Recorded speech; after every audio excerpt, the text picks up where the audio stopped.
Welcome to Opinions in 10, online posts and biblical opinions in under 10 minutes. Starting now.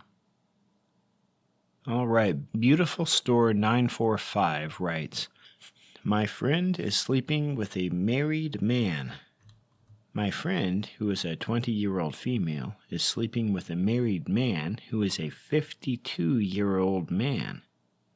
They have been having an affair for about 4 months, and the man has been with his wife for at least 22 years and has 2 children with her, the eldest being 22.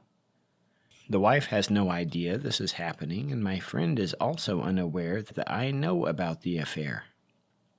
My friend is aware that the man is married and has kids. I feel guilty knowing that this is going on and need some advice on what to do, as I feel bad for the wife. Okay.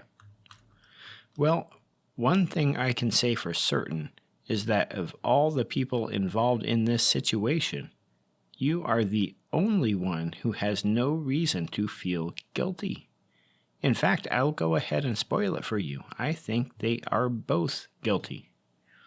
I'm sure Moses needs no introduction, but just in case there is still someone who hasn't heard of the 10 Commandments, they are a list of core principles by which every stable society must abide in order to survive. In the second half of this list of 10 Commandments, the half dealing with people committing crimes against one another, we find a commandment which reads as follows: Thou shalt not commit adultery. A second commandment, which would seem designed to deter someone from this activity, among other things, reads, Thou shalt not steal.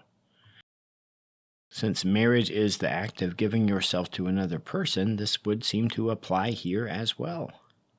In an even more curious twist of events, the list of 10 commandments ends with yet another command under which the act of adultery is prohibited, which reads, Thou shalt not covet.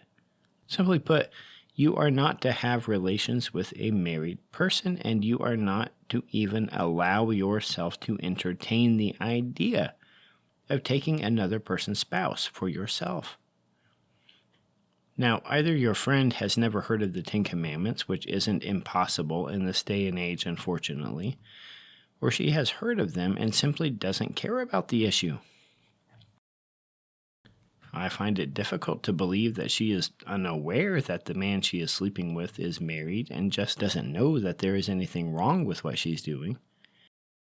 The act of marriage, after all, is an act of exclusion. If this were not the case, then marriage wouldn't exist. There would be no reason for it. You would just do what many other people do and sleep around, have kids by 30 different men, and call it good. But the issue of adultery is one that goes further than most people would expect. When you come across this issue, there are questions that need to be asked. Questions which are not pretty and which make us face some uncomfortable truths, but questions which should be asked nonetheless. An example of such a question would be, why a married man? Now, she might say that she just fell in love, that it just happened one day as they were talking, that it simply evolved over time until she knew that he was the one for her. And to be honest, there's nothing wrong with the feeling of attraction. Whether a person is married or not, everyone is human, and therefore everyone feels attraction. But it is the same principle here as if one were to feel attraction to $1 million. I.e., there's nothing wrong with the feeling, but then to try to steal it would be wrong and would probably land you in prison. It's probably not a good idea to tempt yourself with fantasies of stealing it either, because providing your own temptation is not a good move. But whether or not she felt attraction is not the issue, because she lacked adult restraint and crossed this major line. Even if this is simply a fling, as the kids say, if there were such a simple thing as a fling, You aren't designed for that sort of thing. If it lasts long enough, the excitement will start to turn into normalcy, and you will start wanting more out of this, because that's what you were designed for. To just skip a relationship and go right for the stuff reserved for marriage is not the natural way of things. But let's suppose for a moment that the two of them were to talk and decide that they wanted to be together. Do you realize what a small margin of people in this situation ever choose to leave their spouse for the other person? Normally what happens is, when the moment of truth comes, one person or the other chickens out and tries to rebuild his or her relationship with their spouse. In some cases I've heard, maybe one of them has the fortitude to go through with asking their spouse for a divorce, but the other one chickens out and leaves the first one divorced with nothing to fall back on.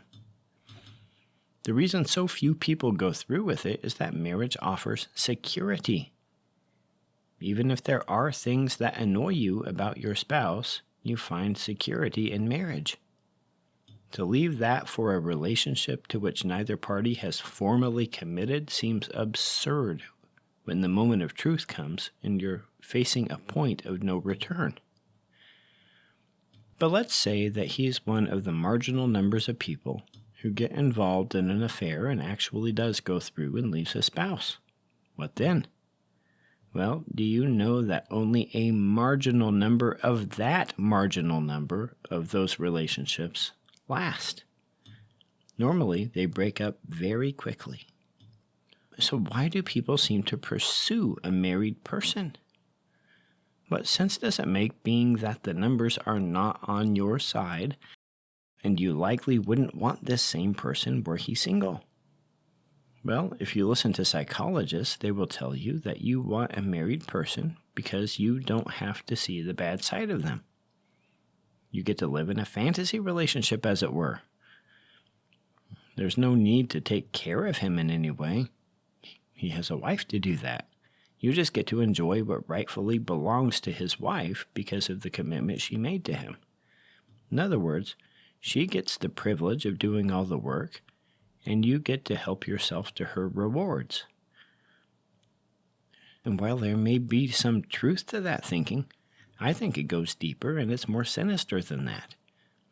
There is a reason that you want a married person when you wouldn't want the same person were he single. The reason is this: it is exciting to you to humiliate that person's spouse. In other words, this is an issue of pride, not convenience. You want to feel superior, chosen above the spouse. That's why these relationships are sought out and often bragged about. It is a tool for your pride, and that is ugly. But to the poster seeking advice, why do you feel guilty? The conflict you are facing seems to be that you feel an obligation to support your friend for the sheer reason that she is your friend. Yet you have the sense to know that what she is doing is evil and wrong. The idea that we should support certain people without limits is one that seems to have come around relatively recently in Western culture. Supporting someone based on relationship rather than the consideration of whether or not what they are doing is right is not a good idea. After all, you wouldn't support someone who told you that they were going to rob a bank or to beat someone up, but for some reason the obligation is felt to support a friend who is destroying another family with her pride. I would say that blind loyalty to another person is always a bad idea. But loyalty to a friend's well-being is always a good idea. I would ask her about what's going on, slowly let on that you know, and I would tell her calmly that you cannot support her in this. And that sort of thing seems to distance friendships on its own. Should she choose to end what she's doing and repent, Then you can rebuild a relationship. But until then, she has a choice to make. And hopefully, she makes the right one. That'll do it for today. God bless.